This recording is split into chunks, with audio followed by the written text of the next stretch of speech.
Hola, antes de comenzar con esta historia me gustaría que le dieras me gusta a este vídeo y te suscribas para poder subir más contenido como este. Novela. Hermana, en esta vida yo soy la reina. Episodio 344. Las condiciones de un buen hombre. Gabriele no intentó ocultar por qué estaba allí.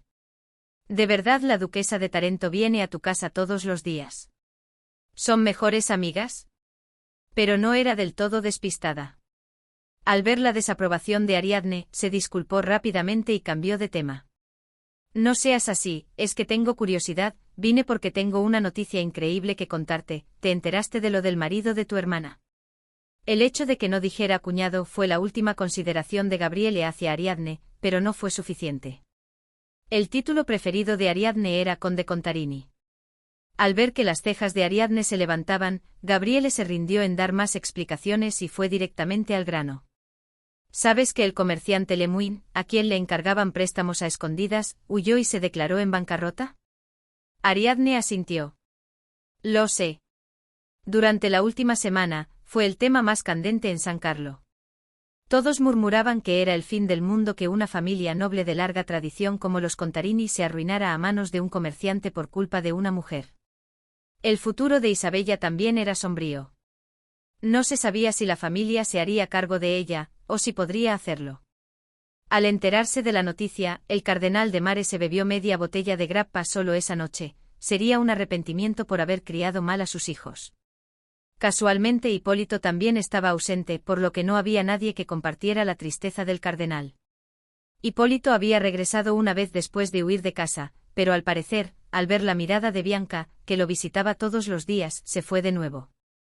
Sin embargo, Ariadne e Isabella tampoco podían compartir su tristeza. La hija menor era una conocida enemiga de su hermana mayor y tampoco tenía una relación profunda con su padre.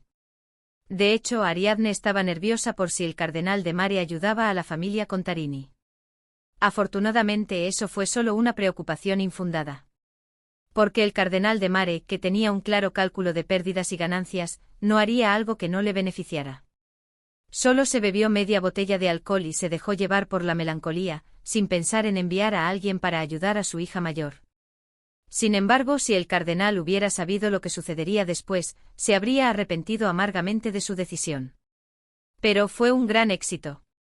Ariadne frunció el ceño ante las palabras de Gabriele. ¿Qué? Es una estructura que permite un giro, no queda más que la ruina. Pero en el mundo de San Carlo, todo era posible. Bueno, Su Majestad el Rey ha establecido un nuevo tribunal real permanente y ha nombrado al conde Contarini como juez. Si León III se involucraba, claro. Hasta ahora, el tribunal real se reunía caso por caso. Pero ahora, la idea era mantener el tribunal real abierto permanentemente y enviar todos los casos allí.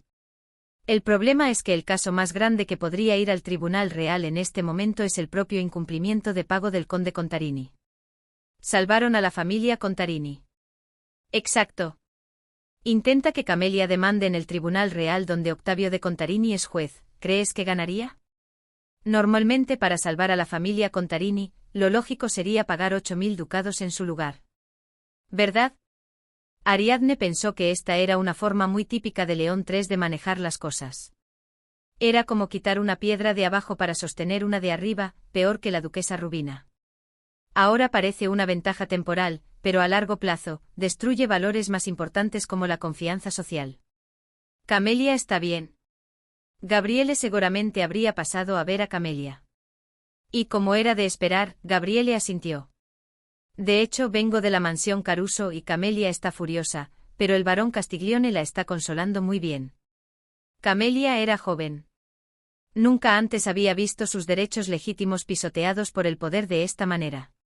Pero el barón Castiglione era un hombre que había pasado por todo tipo de experiencias. En esencia, era un comerciante y de origen noble de bajo rango que se había establecido en la capital, por lo que había visto todo tipo de cosas desagradables en la vida. Para él, esto era simplemente algo lindo. No te quitaron algo que tenías, ¿verdad? De todos modos, era dinero que no ibas a recibir. Papá. Fue una inversión para hacer de mi nieto un conde. Una inversión es dinero que se pone asumiendo que se puede perder. Pero en el contrato decía que era un préstamo. El marido de Camelia también se unió para calmar a su esposa, que estaba furiosa. Un hombre común podría haberse ofendido con las palabras nieto o conde, pero el representante Caruso no era una persona común. Sí, Camelia, donde hay cosas en el mundo que salgan exactamente como están escritas en el contrato. Si fuera así, mi fortuna sería al menos 100 veces mayor de lo que es ahora. Tu marido tiene razón. Es sabio, te casaste bien. Considera una suerte que no te hayan hecho daño y déjalo pasar. Cuando los dos hombres más cercanos la calmaron con sinceridad, la ira de Camelia disminuyó. Es vergonzoso seguir enfadado solo.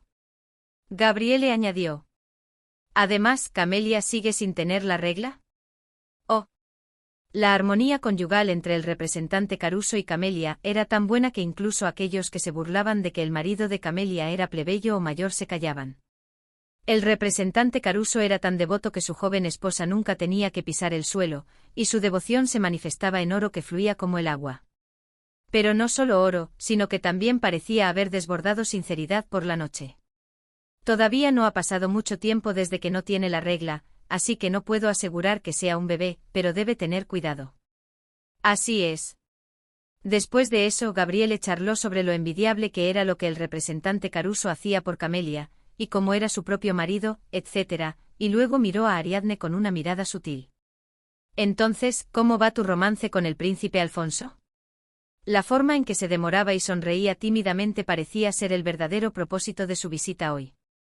Solíamos jugar a elegir entre el príncipe Alfonso y el conde César, y al final terminaste saliendo con los dos. Gabriele derramó sus pensamientos como una tormenta, sin darle tiempo a Ariadne para responder. ¿Cuál es la opinión de una mujer que ha salido con los dos? Parecía más emocionada ella misma al hacer la pregunta. ¿Quién es más cariñoso, por supuesto, que el príncipe Alfonso, verdad? Pero esas cosas no se saben solo por lo que se ve desde fuera, ¿verdad? Quizás sea el duque César, sorprendentemente, quien besa mejor que a. Creo que sería el duque César, pero tampoco se sabe. Sus ojos brillaron intensamente y luego hizo una pregunta que no encajaba con su inocente emoción. Entonces, ¿quién es mejor en la cama? Gaby. Ariadne se sobresaltó y cortó la pregunta de Gabriele. Pero Gabriele intervino con astucia. ¡Ay! No hay necesidad de eso entre nosotras. Ariadne cortó con firmeza. No lo hice. Gabriele abrió mucho los ojos. No se rindió. Ninguno de los dos. Ninguno de los dos. Gabriele solía ser más bien una chica altiva, pero al casarse, su descaro se disparó. Pero fue una suerte que hiciera esa pregunta. Porque pudo responder con firmeza, no lo hice. Gabriele no era de las que guardan secretos. Si corría la voz por todo el vecindario de que no lo había hecho, Ariadne se sentiría más aliviada. Si hubiera sido una pregunta ambigua como, ¿quién besa mejor, Alfonso o César?, no habría habido ningún beneficio y solo se habría sentido mal. Había pasado bastante tiempo desde el último beso. No, en términos de tiempo absoluto, no había pasado tanto. Hubo el beso que compartió con Alfonso el día del debut de Bianca. Pero después de que decidieron salir, Alfonso no le puso ni un dedo encima a Ariadne. Ariadne pensó que eso fue después de que se encontraron con el duque César en el camino trasero al picadero. Podría ser que ella misma se sintiera culpable y pensara así, pero de todos modos, así fue. A Alfonso también le molesta que yo estuviera comprometida con César. Ariadne pensó en el César de su vida anterior, que se ponía histérico si ella hablaba con un hombre. No solo se preocupaba por los nobles respetables. Pastores, sirvientes, cocheros, César odiaba a cualquier hombre. Alfonso era un caballero en comparación, pero quizás era una expectativa excesiva esperar que no le importara en absoluto que su mujer se hubiera comprometido con otro hombre. Si su majestad el rey supiera que intentó hacerme su concubina, pondría el palacio patas arriba. Ariadne suspiró. No era culpa suya, y no podía deshacer lo que ya había sucedido. Pero no podía evitar sentirse frustrada. El pasado no se puede blanquear. Entonces, ¿quién crees que lo hará mejor? ¿Cómo voy a saberlo? La duquesa Rubina estaba furiosa. Ella había arreglado un encuentro entre César y el joven conde Contarini para que este último se separara de su esposa, pero la condesa Contarini había resurgido de esa situación como un fénix. El Tribunal Real Permanente debe haber sido creado por culpa de la condesa Contarini. Era la intuición de una mujer. León III era un poco bocazas y siempre le contaba a Rubina sus ideas políticas. Y nunca antes había oído hablar de un Tribunal Real Permanente, pero de repente lo creaba y se lo confiaba a Octavio de Contarini. Esto era un regalo improvisado de León III para Isabella de Contarini. ¿Y esa mirada? La duquesa Rubina había recibido esa mirada antes. Fue hace más de 25 años. Era la misma mirada que el soltero León III le enviaba a la doncella Rubina cuando estaba perdidamente enamorado y la cortejaba. Se sentía indescriptiblemente mal. Tenía que hacer algo. Si Isabella de Contarini se divorcia y es enviada a un convento, ¿Su Majestad la olvidará? La duquesa caminaba por el pasillo del palacio hacia el baño, sumida en sus pensamientos. Era una rara oportunidad para ella de caminar sola. ¿O sería mejor si se llevara bien con el conde Contarini y tuvieran un segundo hijo? Esta opción tenía posibilidades. Si se quedaba embarazada y engordaba, se volvería fea, y León III perdería interés en Isabella de Contarini. No era casualidad que la duquesa Rubina no hubiera perdido el favor durante tantos años y solo hubiera tenido un hijo, César. Una vez que estuviera embarazada, solo tenía que sacarla de la capital y asegurarse de que León III no la viera. Ay, pero ¿para quién es esto bueno? Tenía que preparar el escenario para que Isabella se llevara bien con Octavio, tuviera un segundo hijo y viviera feliz. Era el momento en que la duquesa Rubina estaba sumida en un conflicto interno. ¡Oh, Dios mío! Rubina gritó al chocar con algo puntiagudo. Mientras retrocedía y levantaba la cabeza, vio al príncipe Alfonso y a sus caballeros pasar. El objeto que la había pinchado era una lanza de madera de entrenamiento que llevaban en abundancia. «Príncipe». La duquesa Rubina, que ya estaba deprimida, gritó con veneno.